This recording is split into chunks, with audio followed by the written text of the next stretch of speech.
আসসালামু আলাইকুম ভিউয়ার্স, কেমন আছেন আপনারা? এই শীতে পিঠাপুলি খাওয়া হবে না তা কী করে হয় বলুন তো? আজকে আমি নোয়াখালীর একটি ঐতিহ্যবাহী জামাই পিঠা তৈরি করে দেখাবো। আর এই পিঠাটা নোয়াখালীর লোকেরা বড় বড় অকেশনে এগুলো তৈরি করে থাকে। এছাড়াও বড় বড় অতিথি আপ্যায়নও এই পিঠাগুলো ওরা উপস্থাপন করে থাকে।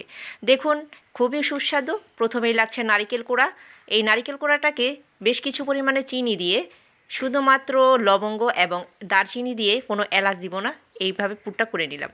আর এই দিক থেকে দেখুন, আমি গরম পানির মধ্যে সামান্য মতো লবণ দিয়ে এখন আমি এখানে আতপ চালের গুঁড়াটা ছেড়ে দিলাম। ঠিক এইভাবেই আপনারা আতপ চালের গুঁড়াটাকে এরকম করে করে নেবেন, তাহলে খামিরটা ভিতরে দলা পেকে যাবে না। কিছুক্ষণ পরপর আপনাকে এটা নেড়ে চেড়ে দিতে হবে এবং ঢাকনা দিয়ে রেখে দিবেন কিছুক্ষণের জন্য। এরপর দেখুন, আমি চালের গুঁড়াটাকে ভালো করে মথে নিচ্ছি। হালকা হাতে পানি নিয়ে এটাকে মথে নেবেন। এখন ছোট ছোট কিছু রুটি বানিয়ে নিব। একেবারেই সহজ পিঠাগুলো, ডিজাইনগুলো আমার কাছে খুবই ভালো লাগে। আর একবার যদি আপনি শিখে নিতে পারেন, দেখবেন যে অনায়াসে পেরে যাবেন। আর এই পিঠাটা আসলে খেতে কিন্তু অসাধারণ লাগে। পুলি পিঠার থেকে একটু ব্যতিক্রম যদিও। দেখুন, আমি অনেকগুলো রুটি তৈরি করেছি। আর এইরকম একটা কাটার লাগবে, এটা আপনি বাজারে কিনতে পাবেন।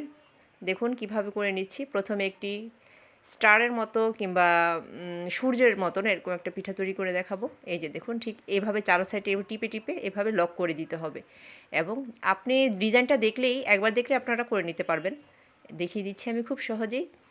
আর এটা একেবারে ভালো করে চেপে চেপে এই চারো সাইডটা লক করে দিতে হবে। এই যে দেখুন, হয়ে গেল আমার পিঠাটা। আমি আরও একটি পিঠা দেখাচ্ছি। এখন দেখুন, আপনি আসলে এখানে ডিজাইনটা আপনার মনের মাধুরী আপনি যেভাবে করতে চান, আপনি সেক্ষেত্রে করতে পারেন এই পিঠাটার ডিজাইন। আমি এখানে বিভিন্ন রকমের ডিজাইন তুলেছি। দেখুন, এভাবে করে এভাবে চারো সাইডটা টিপে টিপে লক করে দিবেন। এরপর আপনি এইরকম একটা কাটার দিয়ে, পিঠা কাটার এটা যদিও, দিয়ে এভাবে কেটে নেবেন। এখন একটা স্টার করে দেখাচ্ছি। আপনি যে কোনো আপনার মনের মধ্যে যে কোনো শেপ, যে কোনোভাবে আপনি দিতে পারেন। লাভ শেপ দিতে পারেন কিংবা কারো নামের শেপ দিতে পারেন। এটা আপনাদের অভিরুচি। দেখুন, আমি এখানে বিভিন্ন রকম স্টার করে স্টারটাকে ভালো করে, তবে চারো সাইডটা কিন্তু আঙুল দিয়ে একেবারেই ভালো করে টিপে টিপে লক করে দিতে হবে, যাতে নারিকেল পুরটা যাতে বের না হয়ে যেতে পারে। কারণ অনেক সময় ভাজার সময় এগুলো ফুলে উঠে জয়েন্টগুলো ছুটে যেতে পারে। এই জন্য ভালো করে লক করে নেবেন। এই দেখুন, আমি পুলি পিঠা শেপের মতো একটি বানিয়ে নিয়েছি। এই যে দেখুন, একটা আরও কিছু পিঠা লাভ শেপ বানালাম। আরও কিছু পিঠা, আমি এখানে অনেকগুলো পিঠাই তৈরি করেছি, যেহেতু বাসায় মেহমান এসেছিলো, তাই অনেকগুলো পিঠা তৈরি করতে হয়েছে আমাকে। পাতা শেপ, বিভিন্ন ধরনের। এখন আমি একটি চুলায় বেশ পরিমাণে তেল দিব। আর এটাকে কিন্তু একেবারে লাল করে ভাজবো না, মিডিয়াম। দেখুন এই রকম, একেবারে এই যে ব্রাউন তা না, মিডিয়াম ব্রাউন হলেই এই দেখুন পিঠাগুলো আস্তে আস্তে তুলে নিব আমি। এই যে দেখুন, আরও একটা পিঠা দিয়ে দিলাম। আর পিঠাটা ভাজতে বেশি সময় লাগে না, প্রায় 1-1.5 মিনিটের ভিতরে আপনার এই পিঠাটা ভাজা হয়ে যায়।